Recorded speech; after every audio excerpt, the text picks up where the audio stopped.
Hi అండి, welcome to సంద్రాన Telugu అమ్మాయి. ఈరోజు నేను చేసిన రెసిపీ వచ్చేసి అందరికీ ఎంతో ఇష్టమైన పన్నీర్ శాండ్విచ్ అండి. సో దీని ప్రాసెస్ ఏంటో చూసిద్దాం.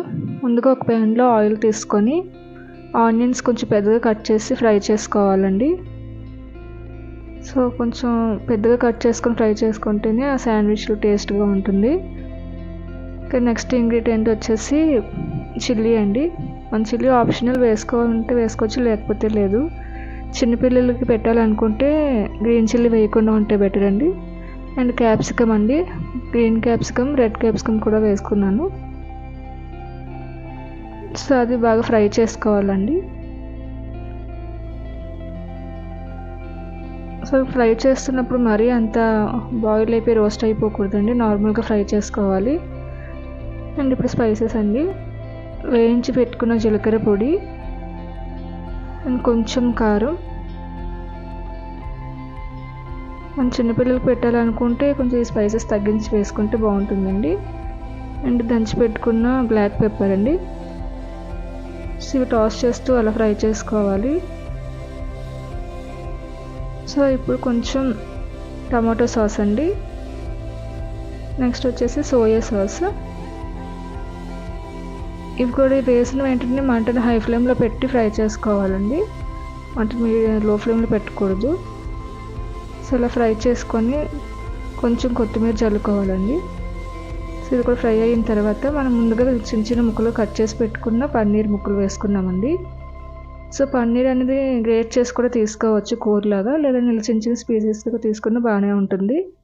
సో ఇది మామూలుగా ఫ్రై చేసి పక్కన తీసుకున్నానండి. ఆల్రెడీ ఒక బ్రెడ్ మీద నాకు మిక్సర్ అని తీసుకున్నాను. సో ఒక చీజ్ పెట్టి అలా కవర్ చేశానండి బ్రెడ్కి. సో ఇప్పుడు నెక్స్ట్ వచ్చేసి మళ్ళీ ఇంకొకటి ఎలా చేయాలో చూపిస్తున్నాను. మనం ప్రిపేర్ చేసుకున్న మిక్స్చర్ వచ్చేసి తీసుకోవాలి. మిక్స్చర్ అనేది చుట్టూ అలా ఎక్కువ తీసుకోకూడదు, మధ్యలో మిడిల్లో తీసుకోవాలండి. మనం ఫ్రై చేసేటప్పుడు అటు ఇటు అయిపోతూ ఉంటాయి. ఇప్పుడు కొద్దిగా బటర్ తీసుకొని పైన అప్లై చేసుకోవాలండి రెండింటికి. ఇలా అప్లై చేసుకున్న బటర్తో ఇప్పుడు మనం ప్యాన్ మీద కొంచెం ఫ్రై చేసుకోవాలి. మనం ప్యాన్ ముందుగా హీట్ చేసుకొని దాని మీద వేసుకోవాలండి. బటర్ ఎటువైపు అప్లై చేసామో అటువైపు వేసుకోవాలి. సో ఇప్పుడు నెక్స్ట్ వచ్చేసి పైన కూడా బటర్ అప్లై చేసుకోవాలండి రెండింటికి. సో ఇలా కొంచెం కొంచెంగా అప్లై చేసుకోవాలండి. బటర్ అనేది ఎక్కువగా అప్లై చేసుకున్నా కూడా అది బాగా మెల్టీగా అయిపోతున్నట్లు ఉంటుందండి, తినేటప్పుడు అంత టేస్టీగా ఉండదు. సో చూసుకొని అప్లై చేసుకోవాలి. సో చూసారు కదండి, డార్క్ బ్రౌన్ కలర్ వచ్చే వరకు మనం హీట్ చేసుకున్నాము. సో అలాగే రెండు వైపులా కాల్చుకొని తీసుకోవాలి. సో అంతేనండి, చూడండి చీజ్ అనేది మెల్ట్ అయ్యే వరకు మనం వెయిట్ చేసుకుంటే సరిపోతుంది. సో అంతే, ఫైనల్ రెసిపీ రెడీ అండి. పిల్లలకి పెద్దలకి ఎంతగా ఇష్టమైన పన్నీర్ చీజ్ శాండ్విచ్ రెడీ అండి. సో మీరు కూడా రెడీ చేసుకొని టేస్ట్ చేస్తారనుకుంటున్నాను. అండ్ ప్లీజ్ సబ్స్క్రైబ్ అండి. అండ్ థ్యాంక్స్ ఫర్ వాచింగ్ అండి.